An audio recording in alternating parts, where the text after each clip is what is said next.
بسم الله الرحمن الرحيم. السلام عليكم ورحمة الله وبركاته.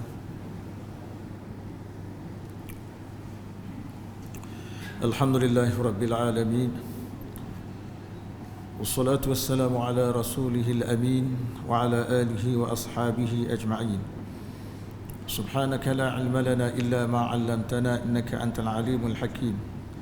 رب اشرح لي صدري ويسر لي أمري واحلل عقدة من لساني يفقهوا قولي. اللهم اجعلنا من الذين يستمعون القول فيتبعون أحسنه. اللهم أرنا الحق حقا وارزقنا اتباعه، وأرنا الباطل باطلا وارزقنا اجتنابه. اللهم استر عوراتنا وآمن روعاتنا يا الله يا رب العالمين.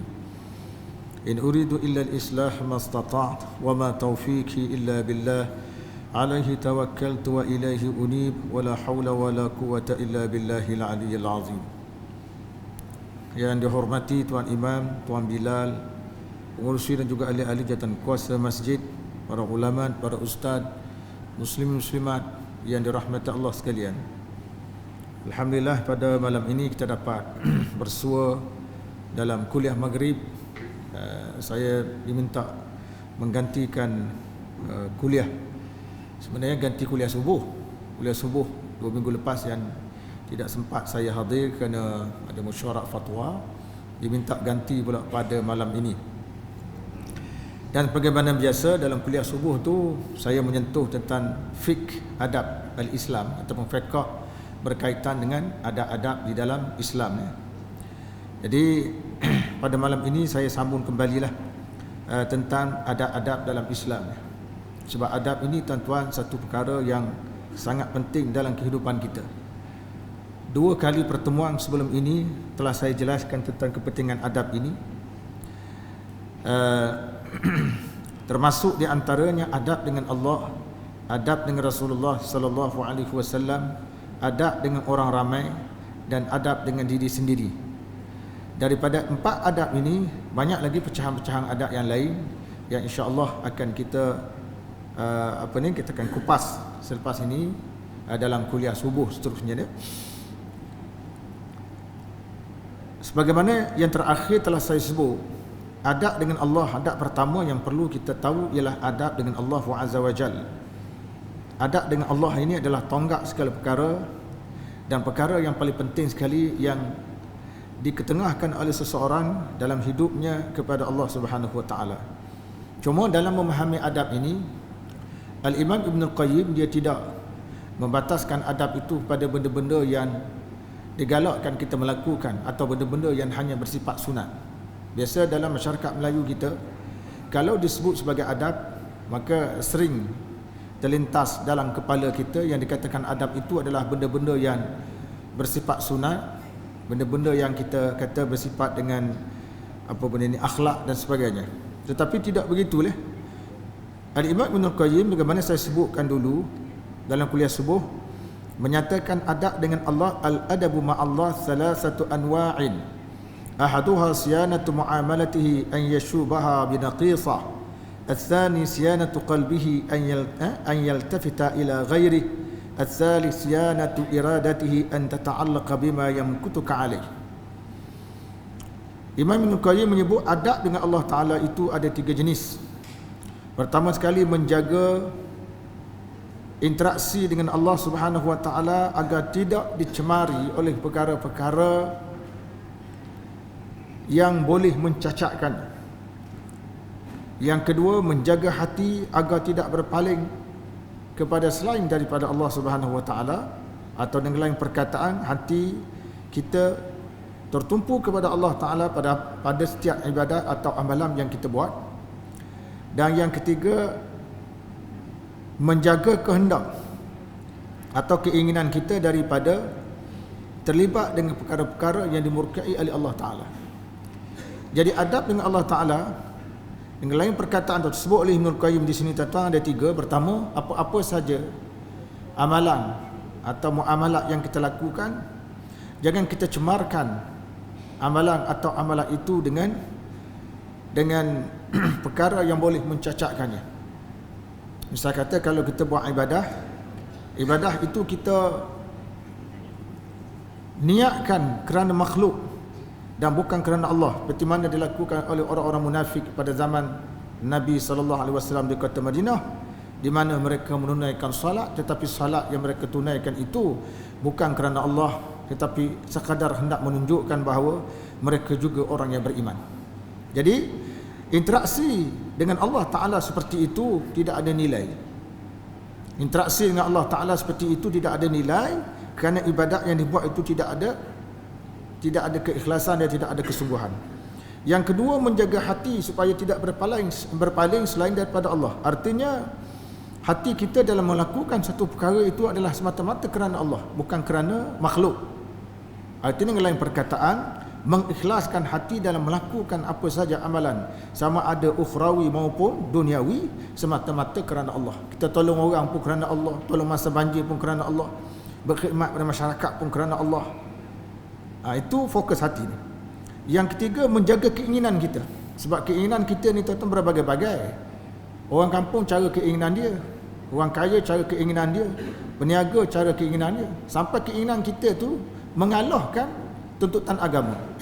Contoh kita kata pada hari Jumaat, keinginan kita dalam dunia perniagaan, kita nak untung tuan-tuan, nak untung dalam dunia perniagaan. Walaupun orang dah azan, walaupun jawatankuasa fatwa kata tak boleh berjual beli pada masa azan dan selepasnya, masih ada lagi orang Islam yang melakukan jual beli dalam sesi itu. Jadi dari sudut itu tidak ada adab dengan Allah Ta'ala. Sebab apa? Sebab kita nak penuhkan kehendak dan keinginan kita nak beli barang. Padahal barang itu tuan-tuan boleh dibeli sebelum itu atau selepas daripada itu. Kenapa dan mengapa kita beli masa azan tu atau selepasnya? Itu dipanggil tidak ada adab. Tidak ada adab dengan Allah. Kita tidak ada adab dengan manusia pun tuan-tuan. Ya, orang benci pada kita. Perkataan-perkataan seseorang yang disebut, yang kita fikir tak logik, dia keluar perkataan itu, pun kita kata tu tak ada adab dalam bercakap dengan orang ramai. Bagaimana pula kita nak menunjukkan adab kita dengan Allah, Tuhan yang telah menciptakan kita? Dengan adab manusia pun kalau kita tak ada adab, manusia akan benci pada kita. Bagaimana pula kalau sekiranya kita tidak ada adab dengan Allah Ta'ala? Maka sudah tentu Allah Ta'ala tidak suka benda itu. Dan di antaranya Imam Ibn Qayyim menyebut antara adab dengan Allah Ta'ala yang tadi tuan-tuan merupakan asas penting. 3 perkara yang membabitkan interaksi amalan kita dilakukan semata-mata kerana Allah, itu dipanggil adab dengan Allah. Adab dengan Allah Ta'ala. Seterusnya Imam Ibn Qayyim kata adab dengan Allah Ta'ala yang berbentuk fizikal ataupun benda yang boleh berbentuk hissi, benda yang boleh dilihat dengan mata kepala kita atau dengan panca indera kita, iaitu tidak mengangkat mata kita ke langit ketika mana menunaikan solat. Pada masa solat zaman dulu tuan-tuan, ada sahabat peringkat awal Islam, oleh kerana mereka kurang faham tentang pelaksanaan ibadat solat tu, jadi ada yang bermain-main dalam sembahyang, ada yang nguruk janggut, ada yang paling kanan, paling kiri, ada yang mendongak ke langit, macam-macam fashion pada peringkat awal perundangan Islam. Jadi benda itu dilarang. Salah satu sebab dilarang tuan-tuan adalah buruk adab dengan Allah Ta'ala. Jadi kita dikehendaki supaya melihat kepada tempat sujud. Itu adab kita dalam menunaikan solat. Adab kita lah. Artinya kita dilarang melakukan sesuatu yang bercanggah dengan sunnah. Poin penting saya nak sebut di situ, kita dilarang melakukan sesuatu yang bercanggah dengan sunnah ketika sedang menunaikan solat. Antaranya mendongak ke langit. Nabi SAW memang pada masa hayatnya pernah mendongak ke langit kerana mengharapkan wahyu turun berkaitan dengan pemindahan kiblat. Dan setelah kiblat, wahyu turun berkaitan pemindahan kiblat, maka Nabi SAW tidak lagi mendongak ke langit. Dan kita dalam masyarakat Melayu tuan-tuan, alhamdulillah, saya rasa tidak ada orang Melayu kita ni yang sembahyang ataupun menunaikan solat dalam keadaan mendongak ke langit. Sehingga kan pada masa saya menuntut di Al-Azhar, di Universiti Al-Azhar, orang Arab ni dia kata orang Melayu ni kalau menunaikan solat dia punya khusyuk, betul-betul khusyuk dia kata. Orang Arab boleh puji kita. Dia kata orang Melayu kalau sembahyang macam batang kayu, dia kata. Mana kalau kita sembahyang tu memang tak bergerak, dia kata. Kalau orang Arab kan kita tengok dalam TV di Arab Saudi sendirian, di kota Mekah ni, mana di kota Madinah, kalau sembahyang kan nampak bergerak, nampak pegang sini, nampak terik sini. Orang Melayu kita tidak, dia kata. Bila sembahyang ni memang macam batang kayu tu, duduk dia tak gerak. Mungkin kita belajar tentang konsep khusyuk tuan-tuan dah lama, maka benda itu terbawa dalam kehidupan kita. Itu merupakan satu bentuk sunnah dalam solat. Jadi tidak berpaling. Antara adab dengan Allah Ta'ala juga ialah tidak mengadap rumahnya maupun tidak membelakangkannya ketika melaksanakan qada hajat, sama ada di tengah padang ataupun dalam bangunan. Maknanya kita qada hajat tuan-tuan. Qada hajat, ulama membahaskan tentang soal qada hajat, di mana kita nak mengadap itu begitu panjang perbahasan dalam hadis-hadis hukum. Saya Datuk, saya bersamaha kita telah pun menyebut perkara ini. Kan, namun dari segi adab tuan-tuan, kalau kita bina tandas, janganlah kita menghadap kiblat. Walaupun sebahagian ulama mengatakan tidak ada masalah kalau kita buat tandas menghadap ke arah kiblat kalau dalam bangunan. Yang tak bolehnya bila di padang pasir atau di tanah lapang. Tetapi dari segi adabnya, elok benda itu dijauhkan. Itu termasuk antara kata supaya kita tidak menghadap rumah dia, tidak menghadap ke arah kiblat. Maknanya tandas kita tu tak menghadap ke arah kiblat ataupun membelakangkan ke arah kiblat. Belakang arah kiblat. Jadi elok dia jauhkan. Kata Imam Ibnul Qayyim lah. Kemudian antaranya adalah as-sukun fi salah. Antara adab dengan Allah Ta'ala adalah diam di dalam sembahyang. Kita lihat tuan-tuan, orang-orang dewasa kita dalam melaksanakan solat, kita memang diam. Tapi budak-budak yang baru belajar solat ni tuan-tuan memang tidak duduk diam. Orang tua memang dia diam. Orang budak-budak ni, tapi kena sabarlah. Begitulah kita melatih anak-anak kita supaya menunaikan solat. Bermula daripada tidak duduk diam, akhirnya diam. Kalau kita nak mengharapkan dia terus diam, kan, selagi dia tak diam, kita tak bawa dia ke masjid, ini jadi masalah. Bila anak kita akan terlatih untuk diam di dalam solat? Kena sabarlah dalam masalah latihan. Begitu juga tidak berpaling ke kiri dan ke kanan ketika menunaikan solat. Mendengar bacaan imam di dalam solat. Mendengar bacaan imam dalam solat. Bukan dengar apa yang terlintas dalam hati kita. Contoh, kita kata imam tu bacaannya agak panjang, kita pun cakap dalam hati, panjang pula imam malam ni. Pukul 8 ataupun 8.30 malam ni ada bola, misal katalah. Kita bercakap-cakap dalam hati kita panjang. Jadi setengah makmum ni tuan-tuan ni macam-macam fashion. Ada makmum yang bersungguh-sungguh apabila imam baca panjang. Tapi kalau makmum tu dia hafal sedikit Quran, kalau imam tu baca pendek, dia sungguh-sungguh pula pendek pula imam ni. Dia kata pendek sangat imam. Aku boleh baca dia. Jadi dia bercakap di dalam hati. Ini dia panggil salah satu tidak ada adab dengan Allah Ta'ala ketika sedang menunaikan solat. Dan Imam Ibnul Qayyim menyimpulkan tuan-tuan, adab ni macam saya sebut tadilah, bukan hanya benda yang bersifat kecil, benda yang bersifat sunat. Dia simpul, dia kata al-adabu ma'allahi tabaraka wa ta'ala huwal qiyamu bidinihi wa ta'addubu biadabihi zahiran wa batina. Yang dikatakan adab dengan Allah Ta'ala itu ialah melaksanakan agamanya, beradab dengan adab-adab yang dituntut di dalam agama zahir dan batin. Ini laksanakan agama itu sebenarnya satu bentuk adab menurut Ibn Qayyim. Maknanya mentaati perintah Allah itu satu adab bagi dia. Dan juga beradab dengan adab yang dituntut oleh agama zahir dan batin. Adab-adab zahir macam mana? Adab batin kita ada bab niat kan. Adab zahir kita makruf tahu. Nanti kita akan sebut. Dan kata dia, kata Imam Ibnul Qayyim, wala yastaqimu li ahadin qat al-adab ma'allah illa bi thalathati asya' ma'rifatuhu bi asma'ihi wa sifatihi wa ma'rifatuhu bi dinihi wa syar'ihi wa ma yuhibbuhu wa ma yakrah wa nafsun muta'addah qabilah mutahayyi'ah liqabulil haqq ilman wa amala.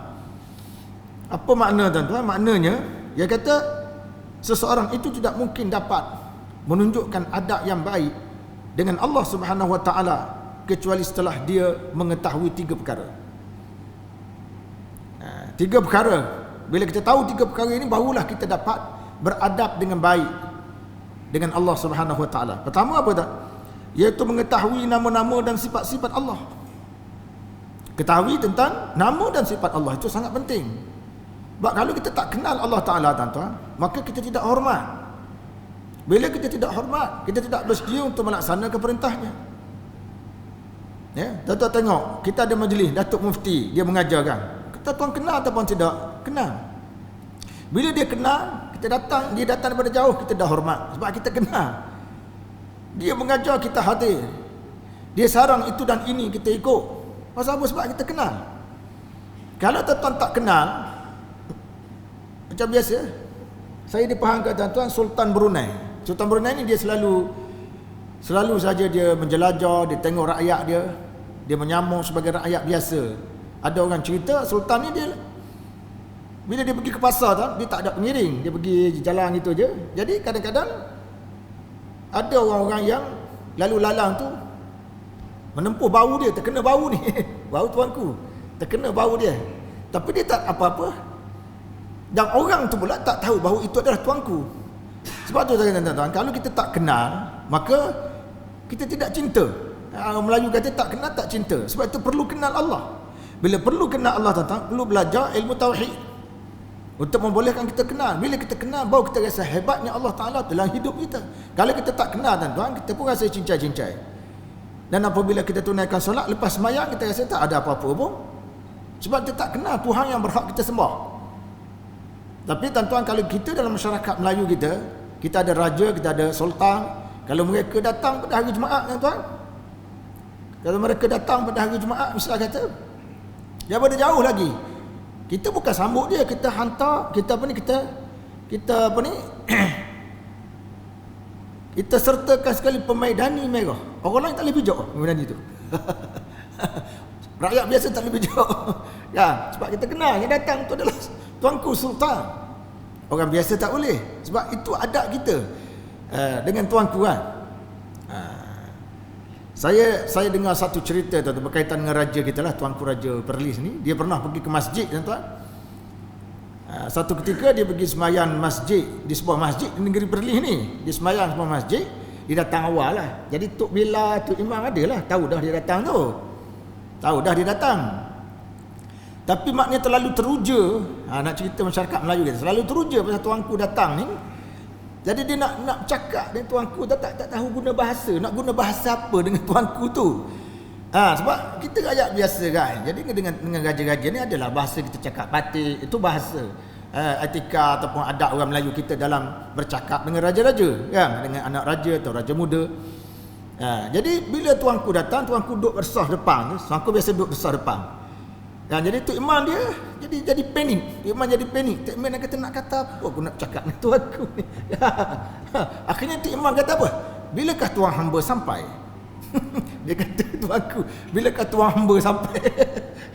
Pasal tak? Sebab tak tahu nak guna bahasa, panik. Dia panggil tuanku duduk depan ni nak kata benda aku nak cakap. Akhirnya keluar perkataan, bilakah tuan hamba sampai? Tuanku kata hamba baru sampai. Nampak tu lah. Itu saya nak cerita kan, itu dipanggil terlalu teruja. Sebab kita kenal. Cuba kalau tuan-tuan kita tak kenal, kita tak kata apa lah. Tak kenal tak kata apa lah. Sekarang ni orang dekat kan, tuan-tuan dekat kan, tuan-tuan nak beli kereta. Saya pernah pergi satu kedai kereta, nak beli kereta lah. Kita pergi lama duduk tengok kereta demi kereta, dia kata tak layan. Dia tak layan pun. Bila saya tunjuk kad saya je, tengok kad, dia baca kad tu, sila cik, sila duduk dia, sila duduk. Minum air sekejap. Sebab saya nak cerita kenal tak kenal tu. Lepas tu tunjuk kita kereta satu demi satu, dia buka, dia start enjin dan sebagainya.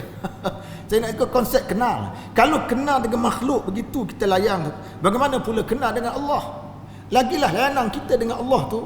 Sebab itu tuan-tuan, kalau dalam Ihya Ulumuddin, dalam kitab Ihya Ulumuddin tuan-tuan, nak cerita beradabnya para sahabat setelah mendengar Nabi cerita tentang agungnya Allah Ta'ala itu, hebatnya Allah Ta'ala itu. Para sahabat Nabi tuan-tuan, walaupun mereka ni berumah tangga, ada isteri, ketika mereka nak bersama dengan isteri ni, nak cabut pakaian tu, nak bersama dengan isteri, malu tuan-tuan. Nak cabut pakaian untuk bersama dengan isteri pun rasa segan. Pasal apa? Sebab mereka perasan Allah melihat. Kita nak buat macam mana Tuhan tengok ni? Kita nak cabut. Sedangkan kita nak melaksanakan tugas. Macam mana tuan-tuan? Sampai para sahabat Nabi sampai tahap tu dia kenal Tuhan. Dia nak cabut, nak bersama isteri pun rasa segan. Tapi jangan tuan-tuan segang pula. Masalah kalau kita segang ya. Jadi masalah kalau tuan-tuan segang. Tak boleh anak bila-bila. Sebagai contoh dah. Muslimat yang dirahmati Allah. Jadi kenal nama dan sifat dia. Sifat saya dah sebut dalam kuliah subuh itu hari tuan-tuan, antara sifat Allah Al-Aziz. Antara sifat Allah yang kita dah baca Bismillahirrahmanirrahim, dia rangkai 3. Apa-apa pun. Fa idza qara'tal Quran fasta'iz billahi minasyaitonir rajim. Disuruh kita baca. Lepas tu kita baca Bismillahirrahmanirrahim. Selalu tiga nama dirangkaikan sekaligus. Bismillahirrahmanirrahim. Allah tu nama zat yang sangat sempurna. Tidak sikit pun ada kekurangan. Tidak seperti kita lah. Kita ni kurang dalam sempurna, sempurna dalam kurang. Allah Ta'ala itu Tuhan yang sempurna dalam kesempurnaan. Kita ni kurang dalam sempurna, sempurna dalam kurang. Betul tak tuan-tuan? Yalah, kurang dalam sempurna. Kita nampak orang tu okey je, orangnya handsome, cakap pun bagus, tapi dia ada kekurangan, dia sakit kanser. Dia ada masalah, buang angin tak lawas, bisa kata dia kekurangan dia. Tetapi kalau tak ada kekurangan tertentu tuan-tuan, menyebabkan kita tidak sempurna. Itu pula macam mana? Kalau najis tu tak ada dalam perut tuan-tuan, najis tu kekurangan. Sebab tu najis tak boleh buang merata-rata. Najis dia kena buang tempat dia dalam tandas. Tapi kalau orang tu buang di bawah pokok, orang tu dilaknat. Ittaqul la'anain, kata Rasulullah SAW. Hadis tu sahih. Takutlah 2 perkara yang menimbulkan laknat masyarakat. Antaranya itulah membuang najis di bawah pokok yang menjadi tempat pertuduhan masyarakat. Terutama sekali pokok bidara. Kerana pokok bidara ni pokok yang selalu menjadi tempat pertuduhan binatang dan juga masyarakat. Rasulullah melaknat. Jadi tuan-tuan macam sekalian, jadi saya katakan tadi, apabila Rasulullah SAW melaknat, kita kena wajib menjauhi benda itu. Jadi sifat Allah Ta'ala ni antaranya ialah sifatnya Tuhan Maha Pemurah. Allah tu sempurna dalam sempurna, kita kurang. Najis tadi tuan-tuan, saya sebutkan tadi, kalau najis tak ada dalam perut kita, kita pula tak sempurna. Najis tu satu bentuk kekurangan. Tapi benda kurang tu kalau tak ada dalam perut kita, kita jadi kurang sempurna. Dengan adanya najis tu kita jadi sempurna. Sebab itu Allah Ta'ala, sebab itu tuan-tuan, Allah Ta'ala menjadikan setiap orang dengan kita perut. Ada perut. Perut itu prosesnya untuk mengumpulkan najis-najis yang dia panggil lebihan-lebihan makanan tu dikumpul satu tempat, namanya perut. Daripada perut tu akan dikeluarkan. Kalau orang tu tak ada perut, masalah hidup dia. Nak tampung najis tu jadi masalah. Sebab tu doktor akan buat macam mana sekalipun kalau orang tu ada perut, ada najis, tetapi najis tu tak dapat keluar daripada badan dia dengan baik. Doktor akan buat apa-apa hal sekalipun mesti keluar daripada badan dia. Itulah dia panggil manusia kesempurnaan dalam kekurangan, kekurangan dalam kesempurnaan. Antara sifat Allah tadi Ar-Rahman, Tuhan yang Maha Pemurah. Apakah kita juga pemurah dengan gaya kita makhluk pada manusia lain? Pemurah. Nabi SAW dia pemurah belaka tuan-tuan. Pemurah pada jiran, pemurah kepada isteri. Hatta Nabi ni seorang yang sangat peka kepada janda-janda.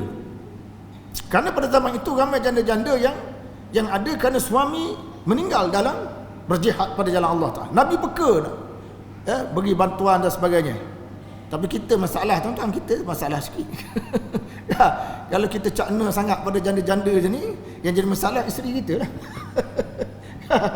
Nanti dia kata ayah kamu pergi ke mana? Rumah janda pulan.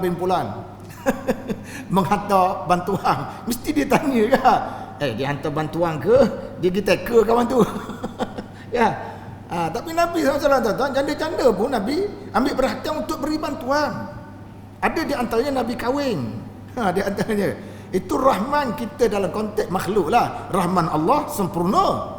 Dia Maha Pemurah, lagi Maha Pengasihani. Rahman dia itu termasuklah pemurah Allah Ta'ala ni kepada hamba-Nya yang beriman, yang tidak beriman. Tuhan bagi belaka. Tapi di akhirat Tuhan bagi rahmat atau rahimnya hanya bagi orang yang beriman dan tidak bagi orang yang tidak beriman. Tu kenal sifat-sifat Tuhan tuan. Dan saya dah sebut salah satu di antara cara kita berinteraksi dengan sifat-sifat Tuhan itu, iaitu bagi orang yang berpangkat. Saya dah sebut balik tuan. Saya nak sebut balik, orang yang berpangkat dalam masyarakat kita ni ramai. Orang yang bergelar Tan Sri, Datuk Sri, datuk saja ada kan. Dia ada datuk saja ada, Datuk Seri pun ada, Tan Sri pun ada. Ya, mereka ini telah mendapat satu kurniaan dan nikmat daripada Allah Ta'ala. Nikmat berbentuk pangkat. Orang lain tak ada datuk, dia ada datuk. Datuk ni satu ujian dan dia ada package dia. Jadi apabila ada orang susah, orang yang memerlukan bantuan, tuan-tuan, kalau ikut Imam Ghazali, orang-orang yang berpangkat inilah sebenarnya sepatutnya tampil ke depan, membantu orang-orang susah menggunakan pangkat yang ada, walaupun mungkin tak ada duang. Dia Tan Sri, dia Datuk Sri, dia datuk saja tapi tak ada wang. Dia guna pangkat dia untuk pemuk sedekah, untuk bantu orang fakir miskin tu, ataupun jiran-jiran yang perlukan bantuan. Ini satu-satunya manusia, tuan-tuan, yang mendapat pahala daripada Allah dengan menggunakan kekuatan pangkat dia. Jadi bukan pangkat itu satu benda yang hina. Yang hina apabila kita mengejar pangkat. Kita kejar pangkat sehingga kita lupa ajaran agama, itu salah. Tapi bila kita dikurniakan dengan pangkat, kita terima, sebab itu satu nikmat. Dan kita kena faham, serentak dengan kita terima nikmat tadi, dia ada hak-hak yang perlu dilaksanakan terhadap nikmat itu. Maka orang yang dikurniakan tadi, tuan-tuan, dia tak boleh berbangga. Tak boleh berbangga. Macam kata dia ada datuk, orang tak panggil dia datuk, dia pun marah. Saya dah boleh datuk semalam. Apa ustaz tak panggil? Dulu orang panggil ustaz je ke dia. Jumpa ustaz. Semalam dapat datuk, orang panggil ustaz. Kamu tak tahu ke semalam aku dah dikurniakan datuk? Ini pernah berlaku di era 90-an dululah. Era 90-an saya sebut tuan-tuan. Ini dikira satu nikmat. Alhamdulillah lah, Allah Ta'ala bagi dia. Tapi dia boleh membina pahala, boleh membina pahala menerusi pangkat yang Allah Ta'ala kurniakan padanya. Pahala boleh dibina. Itu salah satu urasan Imam Ghazali. Kemudian mengenal agamanya dan mengenal syariat. Sebab itu, tuan-tuan, kita ada di masjid ini syarahan berkaitan dengan hadis-hadis hukum menerusi kitab Bulughul Maram oleh Sahibus Samahah sendiri. Di situ kita nak faham, tuan-tuan, bagaimana kedudukan hadis itu dan bagaimana para ulama mengulas hadis itu. Jadi kita faham satu. Sebab tu dalam belajar, tuan-tuan, kena sabar. Dalam belajar kena sabar. Tidak mungkin orang tu belajar dalam beberapa minit dia boleh faham segala-gala, tak mungkin. Kena sabar. Kena sabar. Kemudian seterusnya, mengenal apa yang Allah Ta'ala suka dan apa yang Allah Ta'ala benci. Dan seterusnya, jiwa kita, tuan-tuan, bersedia. Jiwa ini bersedia untuk menerima kebenaran itu, sama ada berbentuk ilmu maupun amalan. Orang beritahu, ini adat kita dengan Allah. Kan orang beritahu, contohnya, tuan, berzikir dalam bab zikir dengan Allah Ta'ala yang sabit dalam hadis yang sahih, iaitu afdaluz zikri la ilaha illallah wa afdalud du'a alhamdulillah. Ini dah ada di dalam hadis yang sahih. Ada sebahagian ulama menilai hadis ini sebagai hadis hasan. Tak kira lah sama dia sahih ke hasan ke, ini termasuk kategori hadis yang boleh diamalkan dalam bab yang tidak bersifat wajib tu, sunat saja zikir ni. Ini adalah zikir paling afdal. Tiba-tiba ada orang datang pada tuan-tuan beritahu, dia kata paling afdal bukan yang ni, bukan la ilaha illallah tu. La ilaha tu hak biasa-biasa saja, orang ramai dah buat, kita buat yang pelik sikit. Zikir apa? Zikirnya berbunyi contohnya lah. Atau zikirnya berbentuk Di Mesir, tuan-tuan, bila saya baca buku, beberapa buku di Mesir, dia orang reka zikir, dia tinggal zikir yang Rasulullah SAW ajar di Mesir ni sampai ke tahap, tuan-tuan, dia kata harus kita berzikir dengan kerana Nabi Ibrahim, seorang Nabi yang banyak mengeluh, menyebut itulah konongnya. Jadi dia nak kaitkan benda tu tentang keharusan untuk berzikir. Mana ada begitu? Mengeluh lain. Mengeluh tu bukan satu acara berzikir. Perasaan yang kita keluar terhadap sesuatu benda yang berlaku, itu bukan satu acara. Ya, macam dia katakan setengah orang, atau dikaitkan bahawa boleh zikir menari. Kerana dikatakan Ja'far bin Abi Talib. Sebab tu saya sebut dikatakan, kerana disebut dalam kitab Muhammad SAW oleh Muhammad Ridha, apabila Nabi memuji Ja'far bin Abi Talib setelah Ja'far bin Abi Talib balik daripada daripada Habsyah, jumpa dengan Nabi SAW di kota Madinah, Nabi telah memuji, Nabi SAW memuji Ja'far tu dengan rupa dia sebut macam Nabi puji, maka Ja'far pun ketawa. Ja'far suka, macam kita lah. Macam kita tuan-tuan, kalau dalam konteks masyarakat Melayu ni, kita jumpa kawan kita, mak, lawa ni, handsome ni. Kita pun jadi bila kita sebut itu ada itu acara. Apakah sebut kata itu acara? Boleh kita buat hukum dengan suka je kawan tu? Tak. Itu dia keluar secara spontan. Benda tu tak boleh jadi satu acara zikir. Dan acara zikir Nabi ajar. Afdal zikri la ilaha illallah wa afdal du'a alhamdulillah. Nabi ajar. Jadi yang dibuat oleh Ja'far bin Talib itu bukan acara. Bukan acara tuan-tuan. Itu soal peribadi dia. Dia suka bila Nabi apa benda ni Nabi puji dia. Jadi bukan menunjukkan bolehnya berzikir secara menari. Jadi hujah tu terlalu jauh. Hujahnya terlalu jauh sangat. Kemudian seterusnya ilmu dan juga amalan. Di Mesir tuan-tuan sampai tahap dia kata tu nama Allah. Tu salah satu nama Allah. Ya, nama Allah ada 99, ada ulama kata lebih daripada itu. Man ahsaha dakhala jannah, siapa yang menghitung nama-nama Allah, lengkap faham dan amal dengan tuntutan yang ada dalam agama Allah itu, dalam nama-nama Allah itu, dia akan masuk surga. Jadi tidak ada dalam salah satu nama Allah tu bunyinya ada tak tuan-tuan? Jadi tuan-tuan tengok orang yang pelihara lembu, dia ambat lembu, dia kata, sudahlah. Apakah itu satu acara menunjukkan zikir atau satu acara menghambat lembu? Dia cuma nak halau lembu tu je, orang yang jaga lembu tu. Jadi kita kena beza tuan-tuan. Jadi mengenal apa yang Allah Ta'ala suka. Banyak benda yang Allah Ta'ala suka disebut dalam Quranul Karim. Yang halal itu tuan-tuan, kalau tengok dalam Quran, melebihi 80%. Yang haram tu 20%. Tapi masyarakat kita yang haram itulah yang kita kejar. Yang halal itu nampaknya ada orang yang tidak menghiraukan.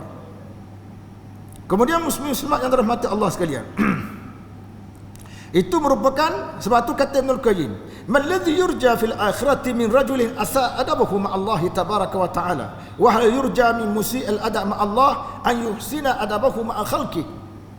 Dia kata apa yang kita nak harapkan daripada seorang yang menunjukkan adab yang buruk dengan Allah Taala. Orang ini bila menunjukkan adab yang buruk dengan makhluk tak terima. Contoh cakap kasar orang tak terima. Ada kait cakap kasar. Masyarakat tidak boleh menerima. Bagaimana kita nak menggunakan percakapan itu dengan Allah Ta'ala? Kita tunjukkan perbuatan yang pelik, masyarakat tak boleh terima tuan-tuan. Bagaimana nak menunjukkan perbuatan itu di hadapan Allah Subhanahu Wa Ta'ala? Jadi dia kata bagaimana Allah Ta'ala nak menerima seseorang di hari kiamat kelak, sedangkan masa hidupnya dulu dia orang yang terkenal dengan buruk adabnya dengan Allah Ta'ala. Orang yang terkenal dari segi buruk adabnya dengan Allah Ta'ala. Kita bincang adab malam ni tuan-tuan, bukan adab dari segi etika tu saja. Dia tak semayang, itu buruk adab. Tak semayang itu buruk adab. Tak keluar zakat itu buruk adab. Orang perlukan bantuan, kita tengok saja je orang tu perlu bantuan, sedangkan kita mampu menolong dia tuan-tuan, itu buruk adab. Buruk adab dengan Allah Ta'ala. Jadi konsep adab itu bukan hanya bentuk-bentuk etika, berbentuk benda-benda yang wajib kita buat. Seterusnya tuan-tuan dan sekalian, al-adab ma'a Rasulullah sallallahu alaihi wasallam. Saya ingat bila kita masuk Isyak nanti kita azam, lepas tu saya sambung boleh 5 minit dah, boleh lah. Sebab kita pun 8.30 tak lagi saya boleh lah. Yang kedua adab dengan Rasulullah. Saya sebut ni tuan-tuan, adab ni ada peringkat awal ni. Sebab kitab saya sebut ni ada 400 lebih muka surat. Jadi setiap adab tu ada perbahasan sangat panjang. Cuma saya sebut malam ni rekasan-rekasan asas. Apa itu dikatakan adab dengan Allah Subhanahu Wa Taala. Yang kedua adab dengan Rasulullah sallallahu alaihi wasallam. Dan tuan macam sekalian, Rasulullah SAW telah pun meninggalkan kita lebih daripada 1400 tahun dahulu. 1400 lebih daripada itu lagi. Rasulullah telah meninggalkan kita lebih daripada 1400 tahun dahulu. Dan dalam salah satu siri hadis baginda menyatakan rasa rindunya kepada saudara-saudara baginda, bukan sahabat. Sehingga sahabat tanya Rasulullah, bukankah kami ni sahabat Tuan? Nabi kata, kamu memang sahabat aku, tapi aku maksudkan ikhwan. Ikhwan makna apa ya? Iaitu Nabi letak istilah ikhwan, saudara. Artinya orang yang berusaha memahami, beriman dengan Rasulullah, beramal ajaran Islam, walaupun mereka tidak bertemu, tidak pernah melihat Rasulullah sallallahu alaihi wasallam. Nabi rindu orang-orang ni. Nabi rindu. Pada masa itu Nabi sallallahu alaihi wasallam masih hidup. Orang yang Nabi rindu itu masih belum muncul dalam dunia. Muslimin muslimat yang dirahmati Allah sekalian, Imam Ibn Qayyim menyebut wa ammal adabu ma'ar rasul fal Quran mamlu'un bih. Adab dengan Rasulullah kalau diperhatikan kesemuanya disebut di dalam Al-Quranul Karim. Sebab itu Siti Aisyah radhiyallahu anha ditanya tentang akhlak Rasulullah sallallahu alaihi wasallam, maka Aisyah radhiyallahu anha menjawab, kana khuluquhu Al-Quran. Akhlak Rasulullah sallallahu alaihi wasallam itu ialah Al-Quran. Akhlak Rasulullah sallallahu itu ialah Al-Quran. Maknanya kita perhatikan di situ banyak benda-benda Al-Quran, itulah dia yang dilaksanakan oleh Rasulullah sallallahu alaihi wasallam. Farasul adab ma'ahu kamalut taslim lahu. Okey, tuan-tuan, maka tonggak adab dengan Rasulullah, tonggak utama adab kita dengan Rasulullah sallallahu alaihi wasallam ialah menyerah diri. Dia panggil menyerah diri sepenuhnya kepada Rasulullah sallallahu alaihi wasallam. Ada tuan-tuan, menyerah diri macam mana? Rasulullah tak ada sekarang. Menyerah diri, konsep di sini maknanya menyerah diri pada apa yang Rasulullah sallallahu alaihi wasallam perintah dan menjauhkan diri daripada apa yang Rasulullah larang. Itu makna konsep menyerah diri. Kerana kita nak menyerahkan fizikal kita pada Rasulullah sallallahu alaihi wasallam sudah tidak ada. Berlaku kepada Khalid bin Al-Walid tuan-tuan. Bila dia masuk Islam, dia serah diri, dia duduk depan Nabi. Dia serah pada Nabi untuk bertindak ke atasnya apa yang telah dibuat kepada tentera Islam dan perang Uhud. Khalid ini panglima yang mencatatkan rekod cemerlang dalam perang Uhud dari pihak Quraisy, menyebabkan tentera Islam hampir kalah dalam perang Uhud itu. Dia serah diri depan Nabi tuan-tuan. Termasuk yang diserahnya pedang dia. Nabi tak terima. Sebab apa tuan-tuan? Sebab orang yang pandai menguruskan pedang, dia kena serah pada ahli dia. Jadi Khalid ini orang yang pandai bermain pedang, kena serah pada ahli dia. Jadi serah diri artinya serah kepada perintah Rasulullah sallallahu alaihi wasallam. Kesempurnaan ketundukan. Kesempurnaan ketundukan itu penting. Sebab tu Syekh Qardawi kata dalam bab berdoa tuan-tuan, dalam bab berdoa, kalau kita berdoa, ya, kita berdoa ni Allah Taala kata ud'uni astajib lakum. Berdoa kepadaku, nescaya aku akan perkenankan doa permintaan kamu. Doa tu mesti dibuat secara langsung terus. Tak boleh melalui perantaraan. Tak boleh melalui perantaraan. Tak boleh kata wahai Husain, tolonglah aku. Wahai Jalani, tolong aku. Bila kita kata begitu tuan-tuan, kesempurnaan kita, penyerahan diri kita kepada Rasulullah tidak sempurna, tak lengkap. Sebab Rasulullah mengajar kita dalam nak berdoa, doa terus. Rasulullah SAW tidak pernah mengajar kita dalam berdoa, berdoa melalui perantaraan. Pergi ke kubur Tok Wali ke, pergi ke apa dan sebagainya. Yang sekarang dah mula menjadi trend. Dah mula nak menjadi trend di setengah negeri. Orang pergi ke kubur, kalau dulu duduk zikir atas kubur je. Sekarang dah boleh bercakap dengan kubur. Duduk kat tiang kubur, cakap, minta. Supaya ahli kubur tu minta dengan Allah Ta'ala. Jadi litapukan, jadi terbalik agama. Kita pergi ke kubur, kita minta doa supaya Allah Ta'ala ampunkan orang yang ada dalam kubur ni. Ni tidak. Kita pergi ke kubur, kita minta orang kubur tu doakan untuk kita. Jadi terbalik. Jadi terbalik habis. Ya, kita pergi dah doa untuk dia. Ni kita pergi, mak, macam kita lah, mak tolong doa pada Allah Ta'ala, tolong ajah macam mana sekalipun. Minta ampun lah dosa-dosa yang aku buat. Sedangkan kalau kita baca di kalangan ulama-ulama tafsir, kata orang yang berada di dalam kubur, dia berada di dua tempat. Sama ada dia berada di dalam salah satu taman-taman syurga, dan dia sibuk dengan nikmat dalam taman tu. Dia tak peduli dengan orang yang hidup ni. Yang kedua, dia berada dalam salah satu lubang neraka, dia terseksa. Dan kadang-kadang dia seksa tu tuan-tuan, kita boleh minta dengan dia. Minta maaf tuan-tuan, kalau tuan-tuan kena gigit kerengga, tak ada kerengga? Ada tak perlis ni kerengga? Ada banyak kerengga. Ada kerengga banyak ya. Tuan-tuan kena gigit kerengga ni, dan kena gigit kerengga sana nak atas kepala, ataupun kena gigit, kena serang tebuang. Tebuang ni, tahu tak tebuang? Macam jet bojang. Kena 3 biji. Tuan-tuan tengah sakit ni, kerengga semut api. Tuan-tuan tengah lepis sana tepi sini, tiba-tiba datang orang minta tolong. Mak, tolonglah aku, mak tolong selamatkan. Dia tengah, ya, tahu tak? Dia tengah duduk tepi kerengga, nak buang satu-satu kerengga tadi, kita minta tolong dengan dia. Begitu kedudukan orang yang berada dalam salah satu di antara lubang-lubang neraka di alam barzah. Dia sibuk urusan dia, tiba-tiba kita pergi minta dengan dia. Apakah ini agama? Tak. Apakah ini Islam? Tidak. Islam ni minta terus dengan Allah Ta'ala, tak ada perantaraan. Kalau minta melalui perantaraan, itu satu bentuk kekurangan. penyerahan diri dibuat pada Rasulullah tidak sempurna. Tidak sempurna. Sebab tu cinta pada Allah dan Rasul tuan-tuan mesti sepenuh kan. Sebab tu Sayyidina Umar kata, aku cinta pada Rasulullah ni kecuali diriku. Nabi kata tak boleh kata gitu. Cinta kena sepenuhnya. Dengan diri sendiri pun tak boleh. Sebab itu kita baca dalam hadis-hadis sahih, Nabi pernah memanggil seorang sahabat. Sahabat tu sedang menunaikan solat. Sahabat tu sedang menunaikan solat tuan-tuan. Nabi panggil. Panggilan Nabi itu perlu dipenuhi. Tinggalkan solat tu. Sebab memenuhi panggilan Nabi itu adalah wajib. Muslimin muslimat yang dirahmati Allah sekalian, ada dengan Rasulullah dia. Jadi tonggaknya kata Imam Ibnul Qayyim, penyerahan yang sempurna kepada Rasulullah sallallahu alaihi wasallam. Tunduk kepada perintahnya. Yakni tunduk pada perintah Rasulullah. Dan kita nak tunduk perintah pada Rasulullah macam mana kalau kita tak faham hadis? Sebab itu sangat penting, sangat penting kita letak dalam kepala kita yang kalam yang paling top dalam dunia ni, tak ada satu kalam yang paling top sekali melainkan kalam Allah. Fa inna asdaqal hadis kitab Allah. Sebenar-benar perbicaraan itu kitab Allah. Wa khairul hadi hadi Muhammad. Sebenar-benar petunjuk itu petunjuk Muhammad. Kena letak dalam kepala. Walaupun Nabi sebut benda ringkas je tuan-tuan, ini kalam Nabi. Kita bersing. Kita bersing. Lalu kita menyebut alhamdulillah. Alhamdulillah tu siapa? Orang tu sebut, ya. Dia ambil daripada mana? Nabi yang ajar. Alhamdulillah itu ada nilai. Yang kita dah sebut alhamdulillah ada nilai tuan-tuan. Sebab manusia mengajar itu adalah kekasih Allah. Ini Rasulullah yang mengajar. Berbanding kita ambil doa pada ulama lepas bersih panjang lebar kita nak baca.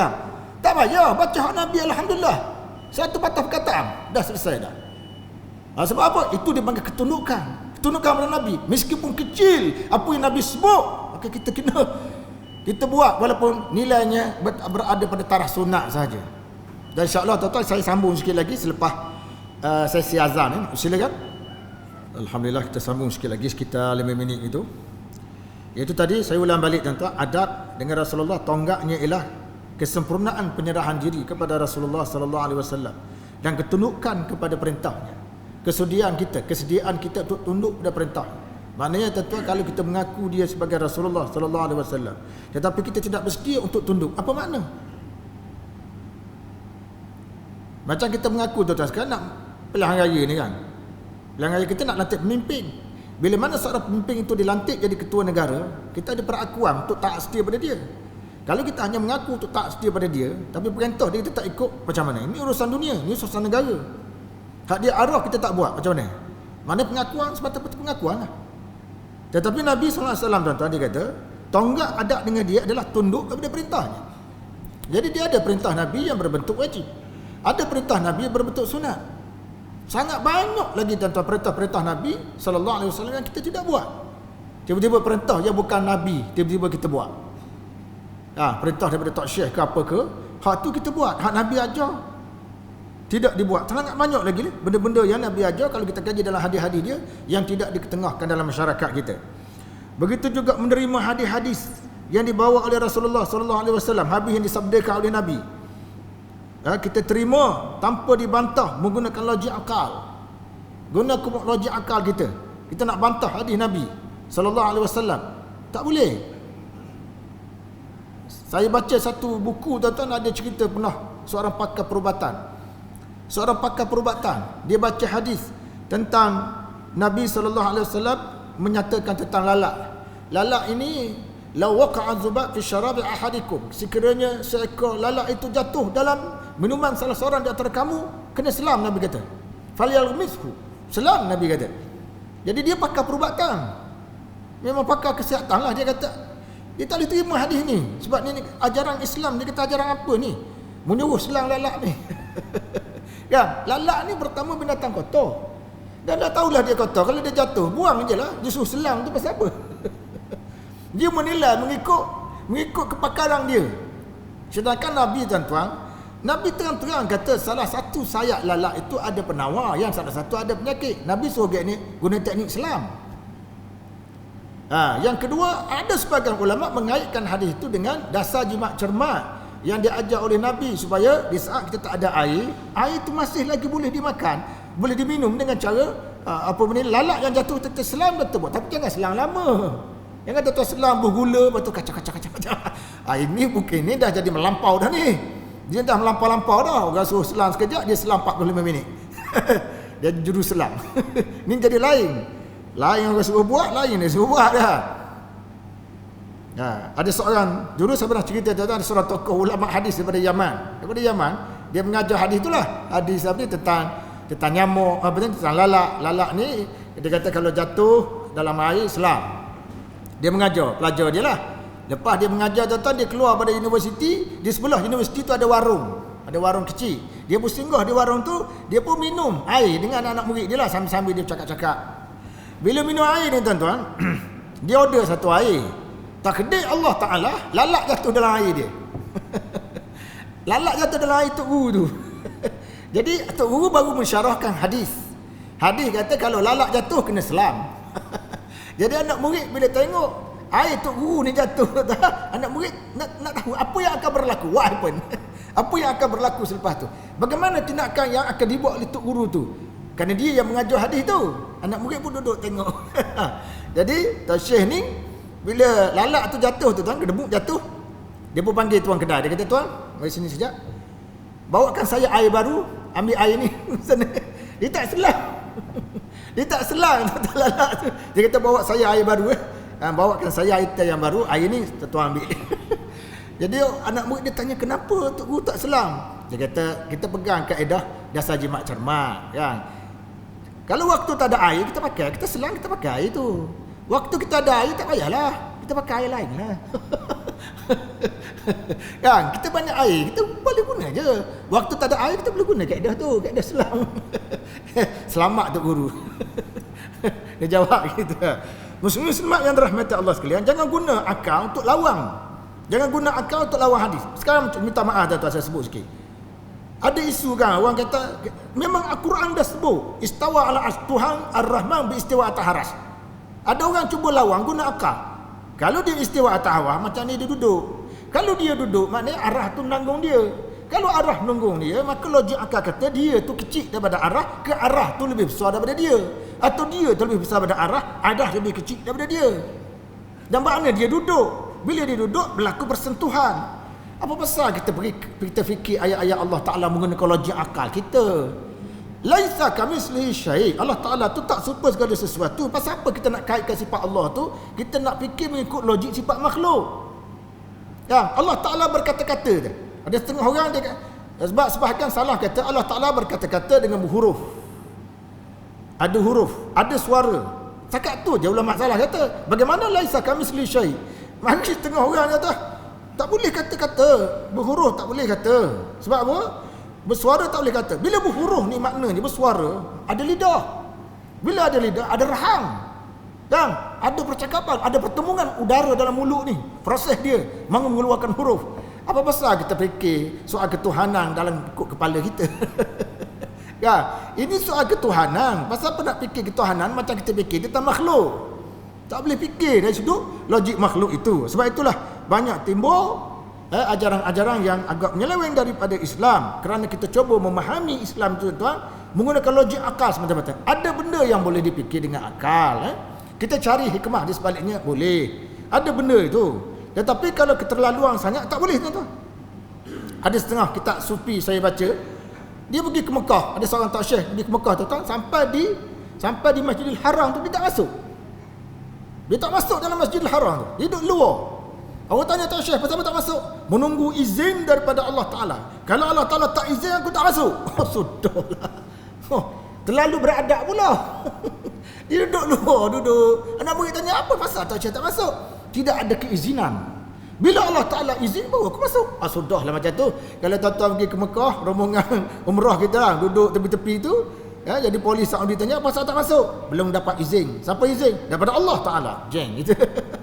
Ya, ini terlalu beradab. Bukan gitu. Macam tuan-tuan pergi majlis kahwin lah. Bila kita pergi majlis kahwin, Allah dah hidang. Makanan tu dah ada atas meja tu. Ya, tak payah tuan-tuan pergi duduk. Tuan mau tanya apa siapa yang tidak makan? Tidak ada keizinan. Gitu. Tahu? Bila dia dah hidang makanan, itu maknanya izin. Izin apa tu tuan? Izin urfi dia panggil. Izin secara uruf. Izin uruf. Mana dah hidang tu maknanya logiknya dia suruh kita makan lah. Takkanlah dia hidang kita duduk, jangan makan. Takkan gitu. Ya, logik. Begitu tak kalau tuan-tuan bawa kereta, terlanggar lembu. Lembu tu menggelupur. Kebetulan tuan-tuan tahu sikit sebanyak tentang cara sembelih lembu. Dan ada pisau dalam kereta tuan-tuan tu. Maka tuan-tuan pun ambil pisau, tuan-tuan sembelih lembu. Boleh tak kita sembelih? Lembu tu milik orang lain. Cuma kita langgar lembu tu. Lembu tu tak ada disiplin. Dia tidur tidur tengah jalan. Memang dia tak ada disiplin. Ya. Jadi kita bawa terlanggar lembu tuan-tuan. Lembu tu menggelumpur, sebelum dia sempat mati, lebih baik kita sembelih. Boleh makan. Jadi boleh atau tidak sembelih? Dari segi adabnya boleh tak sembelih? Kalau tak sembelih, mati gitu saja. Rugi. Wang dia berugi. Jawabnya boleh sembelih. Boleh dia sembelih. Pasal apa? Siapa izin? Tuan dia tak ada di situ. Dia panggil uruf yang mengizinkan. Maknanya keadaan dia dah menggelupur macam tu. Kalau tuan-tuan ada pisau, ambil pisau, sembelih. Bila kita sembelih, selamatlah. Kalau tuan-tuan dia datang, beri pada tuan-tuan dia, ambil lembu ni buat balik. Lain kali jangan letak lembu ni lebuh raya ni. Kereta je dibenarkan lebuh raya. Lembu tak boleh masuk lebuh raya. Sebagai contoh lah. Siapa bagi keizinan tu memang keizinan uruf. Macamlah kita datang majlis kahwin tadi, tak payah kita duduk sampai tunggu tuan rumah kata sila makan, tak payah. Bila dia hidang, artinya dia telah memberikan keizinan. Keizinan itu disebut sebagai keizinan uruf. Kemudian oleh kerana itu, hadis-hadis Nabi tidak boleh ditentang menggunakan logik akal. Tidak boleh diragui. Hadis-hadis yang Nabi sebut tu jangan ragu.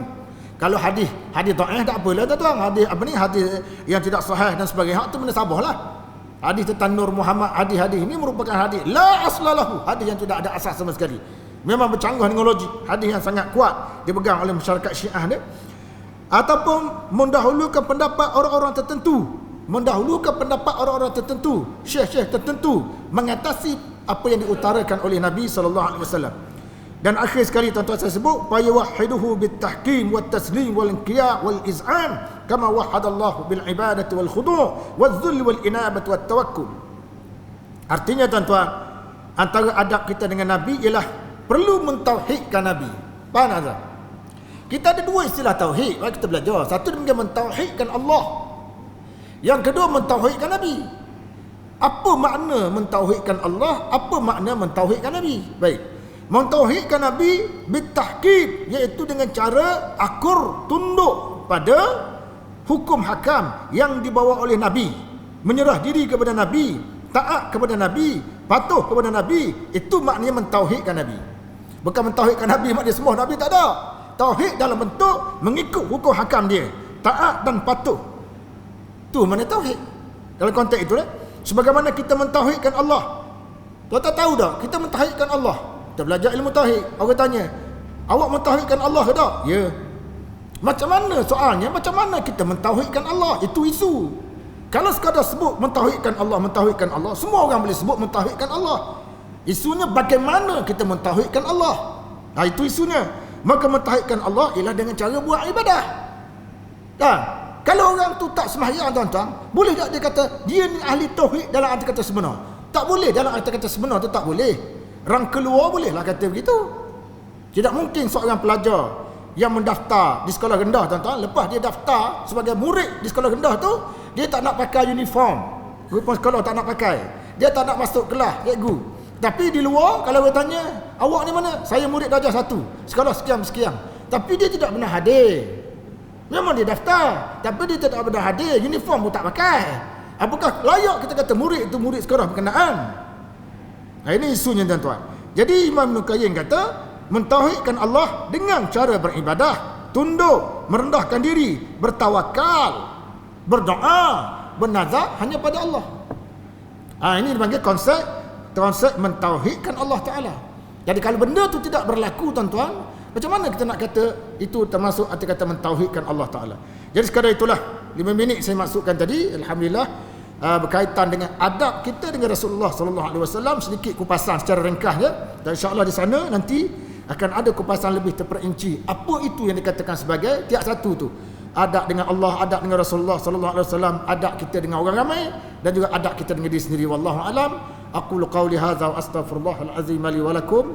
Wassalamu alaikum warahmatullahi wabarakatuh.